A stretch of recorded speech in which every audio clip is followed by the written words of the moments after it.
عمران خان کو جس انداز سے گرفتار کیا گیا وہ انصاف کے منافی ہے۔ احاطہ عدالت سے گرفتاری غیر قانونی ہے۔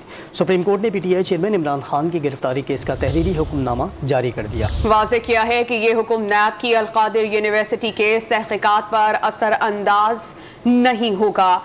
یہ تحریری فیصلے میں کہا گیا ہے کہ عمران خان کی احاطہ عدالت سے گرفتاری غیر قانونی ہے۔ عمران خان کے وارنٹ گرفتاری تعمیل کرانے کا عمل بھی غیر قانونی قرار دیا گیا ہے۔ حکم نامے میں یہ بھی کہا گیا ہے کہ یہ حکم نیب کی القادر یونیورسٹی کی تحقیقات پر اثر انداز نہیں ہوگا۔ عمران خان کو جس انداز سے گرفتار کیا گیا وہ انصاف کے منافی ہے۔ اس پر ہم بات کریں گے ڈان نیوز کے رپورٹر حسیب بھٹی سے، جو دن بھر کوریج کرتے رہے۔ حسیب، بتائیے گا جو تحریری حکم نامہ جاری کیا گیا ہے کیا چیدہ اور اہم نکات ہیں اس کے؟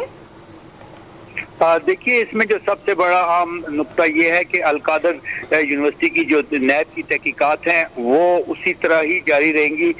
سپریم کورٹ نے اپنے حکم میں یہ کہا ہے کہ اس کے اوپر آج کا یہ جو حکم نامہ ہے یہ جاری نہیں رہے گا، یہ اس کے اوپر اثر انداز نہیں ہوگا۔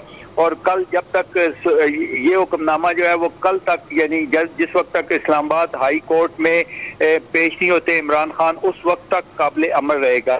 اور یہ ذمہ داری لگائی گئی ہے نیب اور اسلام آباد انتظامیہ اور اسلام آباد پولیس کی کہ وہ عمران خان کو بحفاظت اسلام آباد ہائی کورٹ میں پیش کریں۔ اور اس کے ساتھ ساتھ رجسٹرار ہائی کورٹ کو یہ حکم دیا گیا ہے کہ وہ کورٹ کو کسی بھی بینچ کے سامنے کل صبح 11 بجے فکس کریں۔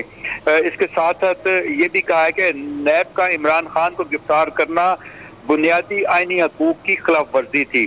عمران خان عدالت میں سرنڈر کر چکے تھے، نیب کا گرفتار کرنا غیر قانونی تھا۔